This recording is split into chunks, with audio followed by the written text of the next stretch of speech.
Okay, back to Lashon Hara. Real juicy one. Okay.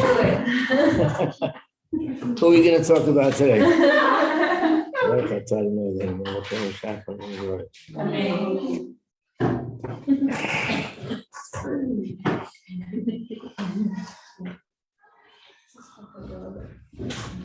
Number 3 on the list. We're on page 20. Number 3 on the list is Gimel Averos. There are 3 sins. Ein adam nitzal mehem b'chol yom.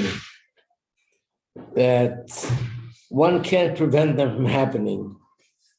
What are the 3 sins? Hirur Avera, thoughts of sin. Iyan Tvila, concentrating in prayer. And the 3rd one is dust of Lashon Hara. Avak Lashon Hara. So I want to explain it, and then we'll explain the other ones. But because the subject is Lashon Hara, so I'll explain that first, even though it's 3rd. What does it mean by dust of Lashon Hara? Dust of Lashon Hara means there's something which is not outright gossip. And maybe legally, I'm not really violating that commandment. I'm not talking outright about another person. But sometimes it can be doing something that it's nevertheless in the spirit of Lashon Hara. I guess the term dust is like when a person is moving around and you kick up the sand and there's dust in the air. It's basically something that's a sign that something's happening, even though it's not the thing itself. It's the dust or of the Lashon Hara. So an example of that would be like this. You're not allowed to speak negative about another person, right? But what if you're speaking to someone and you know that this person and the other person don't get along, and you start praising the other person in the presence of the one who is their so-called enemy? What do you think the reaction is going to be? They're going to say, come on, they're not so good the way you make it. They're this and they're that. In other words, you're sort of provoking them to come out and say negative things about the other person. So it's a very interesting scenario. You're actually saying something good and something nice. Something good and something nice. But at the same time, you're actually causing the opposite to happen, that people are speaking against another person. So there's a lot of things that fall in that category, that they're not actual Lashon Hara, but it's Lashon Hara associated. And that's also inappropriate. There's an expression where the people, it's not from Torah, it's just rabbis use the expression that sometimes a twist with a nose could also be Lashon Hara. Somebody is standing and saying, oh, this person, they're really very nice and very kind. And you're standing there and you go like, roll your eyes or twist your nose. You didn't say anything. It's basically making a statement. And the statement is bad-mouthing someone. So there's certain things that you have to be careful. And that's what it means, that this is something which is very hard for people to be careful with. And like almost every day, somewhere, someplace, you end up saying something which maybe it's not outright Lashon Hara, but it's in the spirit of Lashon Hara, which means saying something. Sometimes it's also the connotation. You speak about a person and the tone of voice, the words you use, the expression you use could be putting down someone else, and that's a form of Lashon Hara. You might ask a question about the first one where it says thoughts of sin. How can we say that no person could prevent that from happening? Aren't we supposed to be in control of our thoughts and not allow negative thoughts to come to our minds either? We learn about that in Tanya. So the answer is, The word here in Hebrew is hirhuri avera. And in fact, in Tanya, this is also brought out more clearly. When it comes to thoughts that are negative, there's two things. One thing is that I'm consciously thinking about something which is negative. And the other is where a negative thought comes to me. The fact that it comes to me, I can't control. It's coming from my subconscious to my conscious. But the moment it comes to my conscious, I have the power to stop myself from continuing and engaging in that thought. In fact, even in this case, let's say someone did speak Lashon Hara and I heard it. So now I'm thinking bad about the other person. What can I do? I mean, they spoke to me. Now it's on my mind. I'm thinking about it. The answer is you just stop. Lashon Hara means not to speak Lashon Hara. But in reality, I shouldn't even be thinking negative things about another person. Yes, Nadja. So if this is like a kind of a different situation, but if, say, you're talking to someone and they start talking Lashon Hara about another person, and you want to defend the other person, but you don't want to anger the one who's speaking, what do? And then if you start thinking bad about the person who's doing the talking, I think we have to use common sense, judging what might be the repercussions. In other words, if I say something and the person will calm down and not say things negative, of course I could do it. It might be possible that by saying what I want to say will only provoke them to say more and be more aggressive about it, and then it's better probably to be quiet. So therefore, there can't be a blanket statement. It depends on the person, who it is and who you're talking to and your relationship with them, and all those factors could make a difference. But the bottom line is, will I increase more negative speech or will I decrease the negative speech? That's what it depends on. So even though this is not the subject of our class, but I just want to point this out. It says in Tanya, even a Beinani, where Alter Rebbe says in Tanya, a Beinani is a person that doesn't do anything wrong in action, nothing negative comes out of his mouth, and even in thought, he doesn't violate anything. How is it possible? How can a person control thought? So the answer is, the part that can be controlled is what comes up, involuntary. It just comes up from the subconscious to the conscious. But the moment I'm aware, I have the power to stop myself from thinking about this subject and switching to something else. We can't stop thinking. That's a fact. The thought is constant. Even when we're sleeping, our thought is working. But we could switch from this subject to another subject.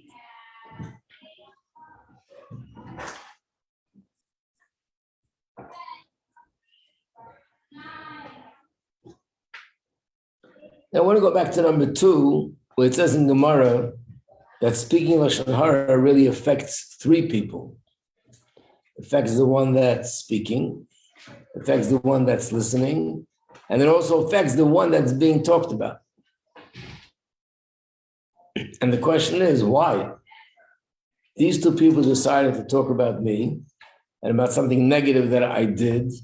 So that's their problem. Why should I have to suffer from it? So this is something which is explained more in Chassidus, is that we mentioned yesterday that speech is something very powerful. And when 2 people or anybody speaks about the negative traits in another person, speaking about it can actually cause to reinforce those negative traits in that person. It's almost like we would say a wireless connection. That I could be here, the other person could be a few thousand miles away from me in a different country. But if I'm going to speak about their negativity, by speaking about it, this could reinforce the negativity in that person. Of course, the same applies to the positive. That if I talk about the positive character traits in a person, that will reinforce the positive in them. But that's what it means that Lashon Hara kills or affects all 3 people. The one that's speaking, the one that's listening, and the one that's being discussed is also getting hurt, because what we're doing is we are reinforcing the negativity in that person.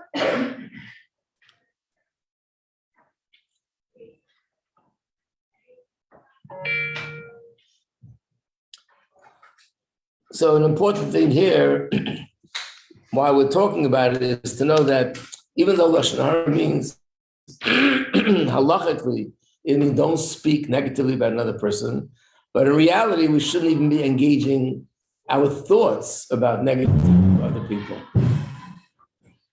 And we should really dismiss it from our conscious thought. If thoughts come to me, this one is like that, wow, they're terrible. I'm just thinking to myself. In a sense, it's the same principle. I should not be focusing on other people's good or bad or their negativity. And even in thought, in some ways, it could affect them. And definitely not in speech.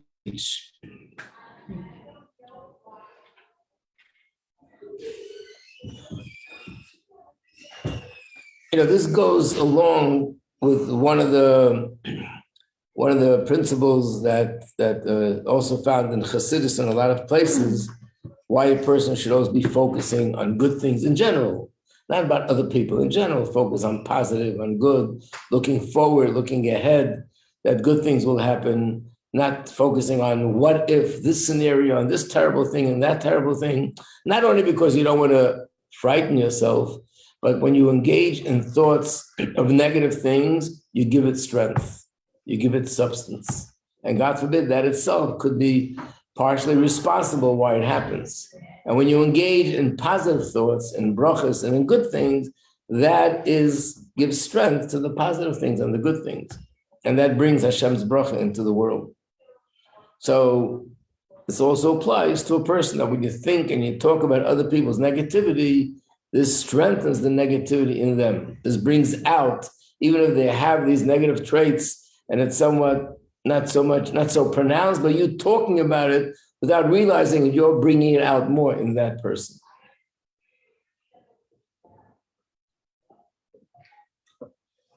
Do you remember a Hayom Yom a little while back that was similar to this?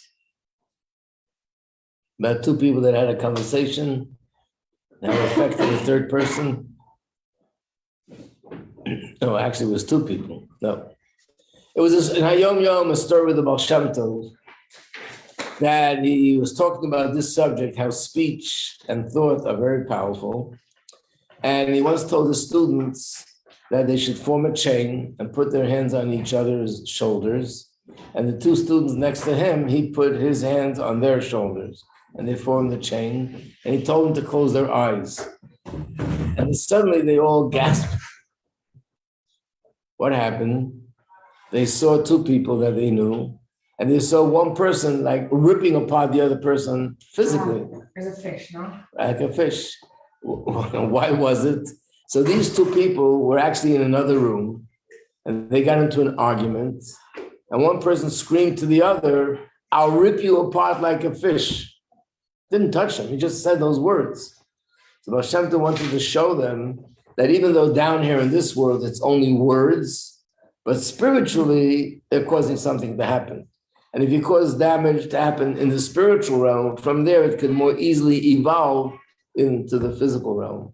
So they couldn't see such thing. He put his hands on them, and through that, all the students were connected to him. And then they all saw what he wanted them to see.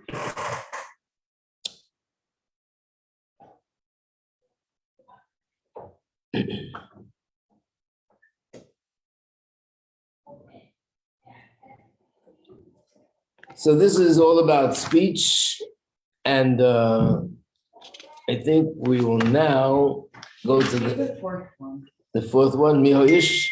Yeah. Oh, that's the pasuk in Tehillim that talks about not speaking Lashon Hara. So the pasuk reads like this: "Who is a man that wants life, loves to see good days? Guard your tongue from bad."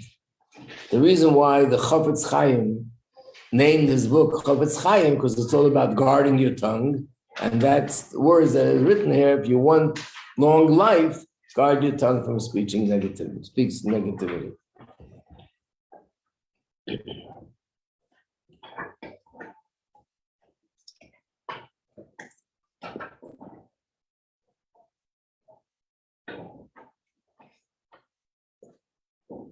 In a sense, you can go also a step further. A step further means, Lashon Hara means I see the negative thing that the other person did. it bothers me, and I speak about it. So the Torah tells me don't. Okay, I won't speak about it, but I see it, and it bothers me, and makes me look down at this person. There's a higher level, and that is that I should have a good eye and look at people in a positive way, that I shouldn't even see the negativity in the other person. It doesn't mean that I'm blind, God forbid, but it means that I don't see the negativity in its negativity. For a simple example, very often, it doesn't happen to any one of us, of course, but it happens to other people, that you talk to them and they're doing something which is inappropriate and they have no clue. And even if you want to point it out to them, they disagree. They see it as perfectly okay, whatever it is that they did. And in your mind, it's like you can't understand it. How doesn't the person see that what they're doing is wrong? What they're doing is immoral or dishonest? What's the matter with them? How don't they see it? And the answer is because there's a pasuk that says, Al kol pshoyim techase ava. Love covers up on all sin, on all blemishes, and all faults. And we see when you love someone, you don't pay attention to the faults. It doesn't mean you don't see it, but you just don't pay attention. It doesn't bother you. A mother who loves her child, or a person who loves another person, and they love them, even though someone will point out they have this fault, that fault, it just doesn't bother you. You see the good in them, and you see the part that makes you love them, and everything else is not significant. It doesn't get in the way. So the same as with ourselves, because we have self-love, which is, of course, the greatest love. So the fact that I love myself, as a result of it, I don't see my own faults. And that's a natural thing, that people don't recognize their own faults. And many times, even if other people point it out to them and show them black and white where and what they went wrong, they either don't see it or they'll blame this one and that one and the other one. And they'll never see it as something that I'm really responsible for, or that's my fault. Why? Because of self-love. So our love for our fellow Jew, Avos Yisrael, should also be at a point that not only I don't speak bad about another person, I don't see the bad in the other person. I know you're thinking, wow, that's a pretty high level. But again, what we could do practically is like I said before, at least what we can do is not engage, not allow my thoughts to be entertained with something negative that a person did. Because that's the natural reaction. Someone did something and you're thinking in your head, wow, I can't believe what they did. It's so terrible, this, that. What I could do is I can control my thoughts not to go there.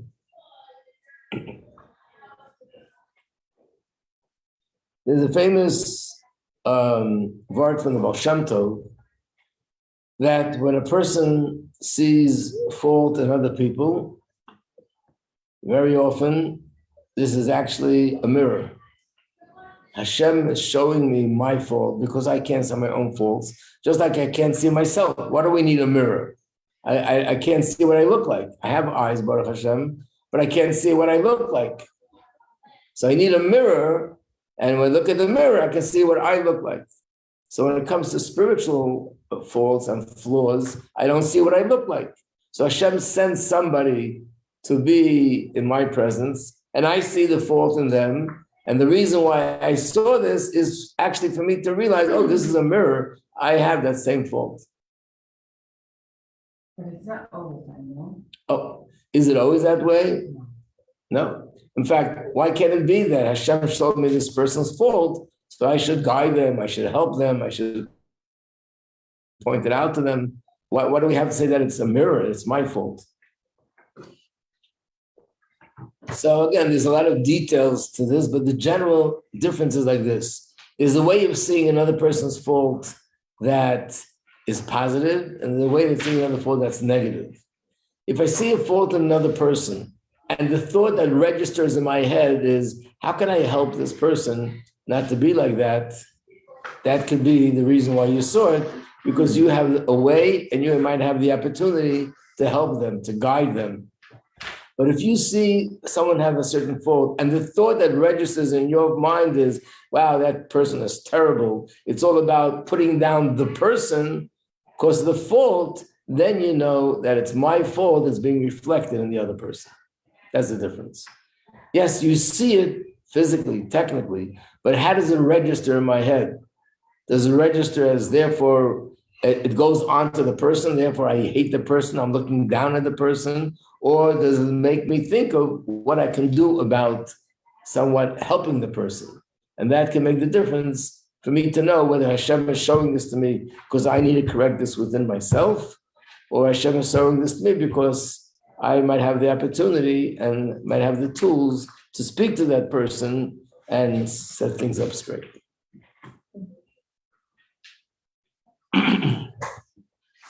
Any questions so far?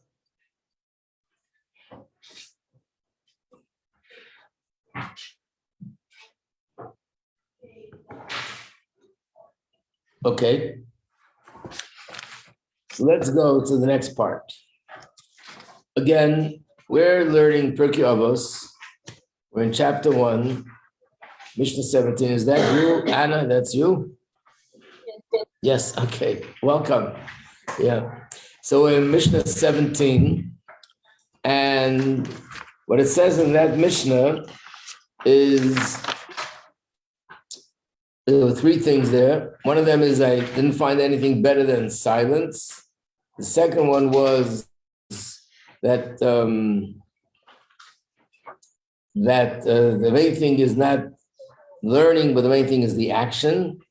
And the third thing was that don't engage in excessive talking, because that's going to lead to sin. That's going to lead to things that are negative.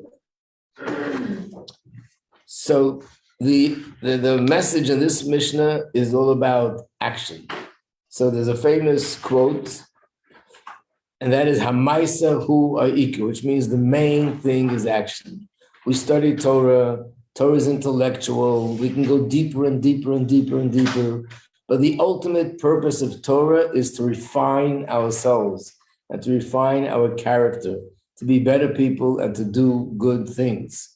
So the Mishnah says here, the main thing is not the learning, but the action. What is that? The Mishnah just dismissing a person who learns Torah and has a lot of knowledge? No, the Mishnah is saying that the Torah that you study has to lead to action, has to make you to act like a better person. And if it's not, then the main thing is missing. There's another quote, which is, I think, from the Zohar, Asiya le'ela, which means action is above all. Again, it means the same idea.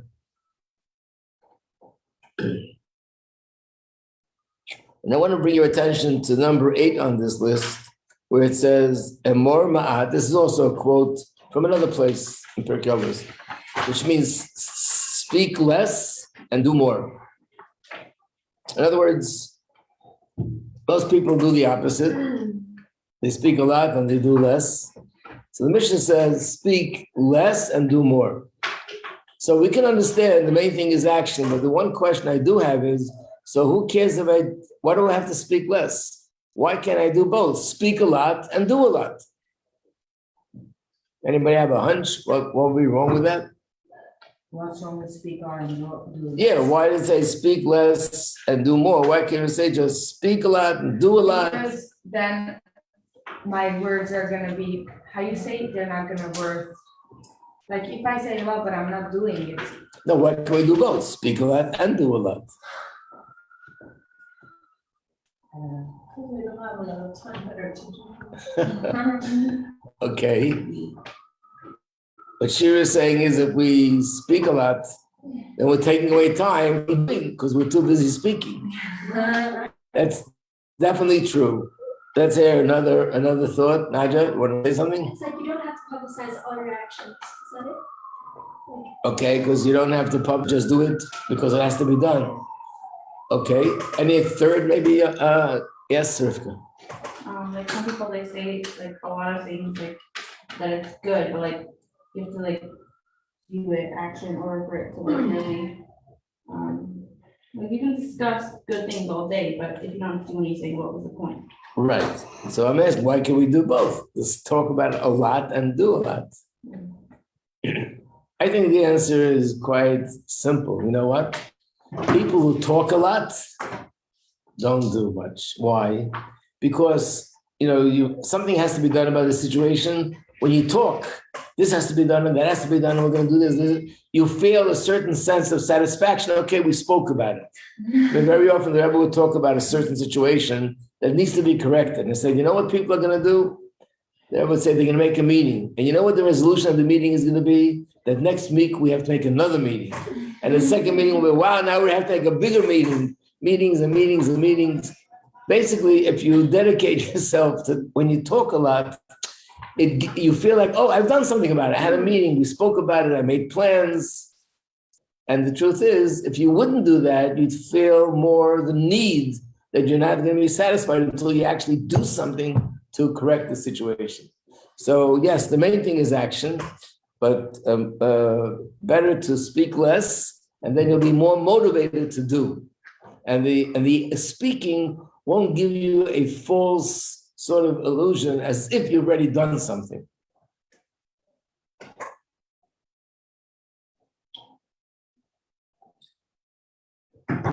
Number 8, let me also give the quote for number 7. Teva pu'ula achas me'elef anochis, which means one act is better than 1,000 sighs. When there's something that needs to be corrected, something that needs action, people talk about, wow, this is not a good situation, this person needs to be helped. So people sigh about it, whether it's their own personal life that needs to be sort of corrected, or other things that need to be corrected in the community, they sigh. So he says here, one sigh, so one act is worth more than 1,000 sighs, because the bottom line is the sighs don't get you anywhere. You have to get to action. And for that reason, even crying about a situation is not good. For the same reason, the crying about the situation detracts from the drive to go do something about it. Sometimes it helps. Sometimes it helps. You feel better and you're relieved after. Every situation, of course, needs to be judged separately, but sometimes it helps. But sometimes people, that's where they get lost. They get lost in the crying, they get lost in the sighing, and they don't have the drive to actually do something about it.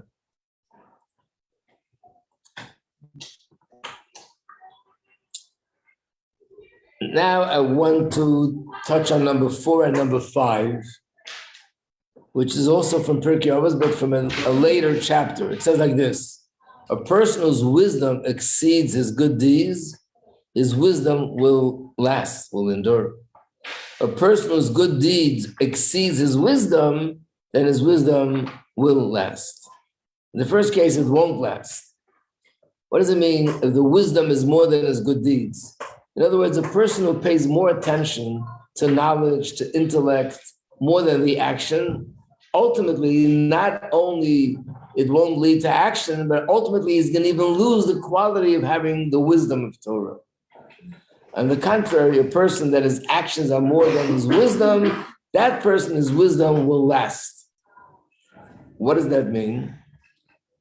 How is it that if a person is not focused on action, then the wisdom will get lost? How does the wisdom get lost? He'll be engaged in learning and studying. Everything's academics. No more learning with less action, but the learning, the academic part, he'll get.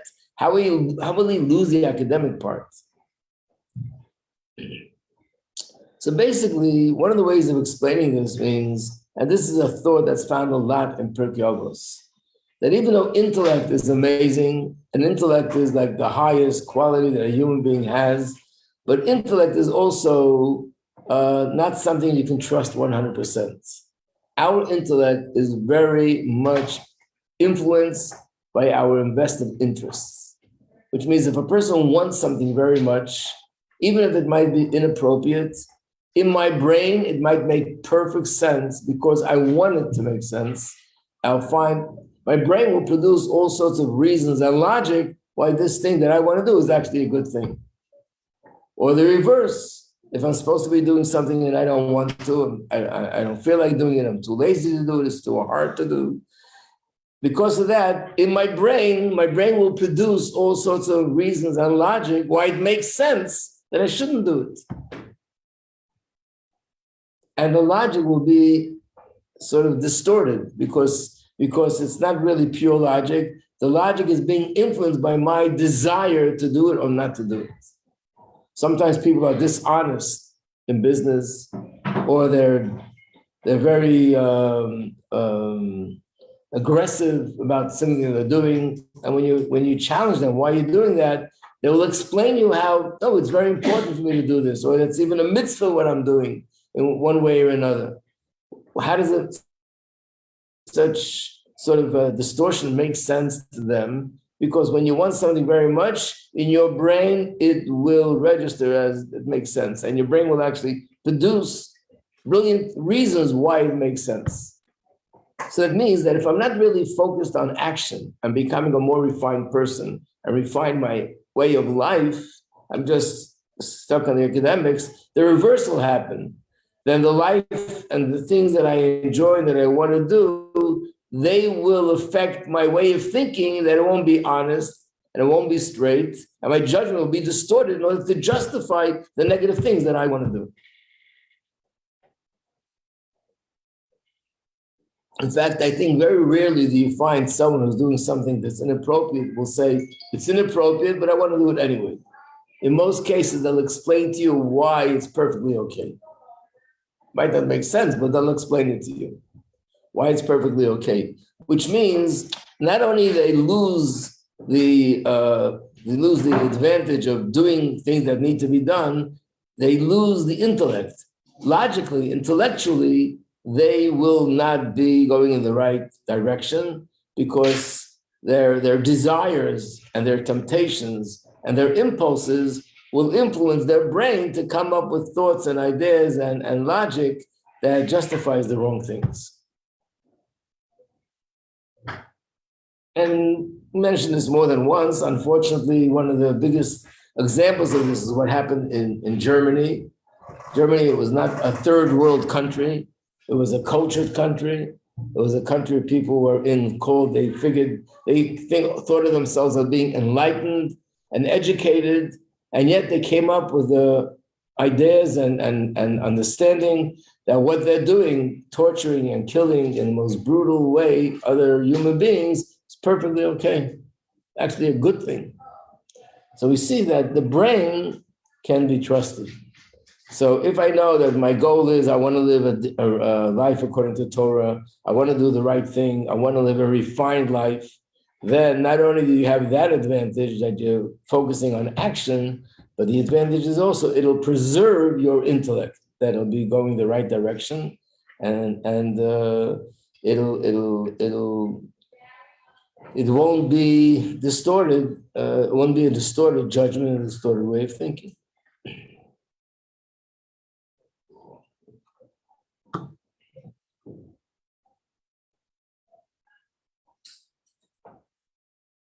Okay, I think we'll stop here. To be continued. Thank you. Yes. Thank you. Thank you, everyone. You're very welcome. Yeah.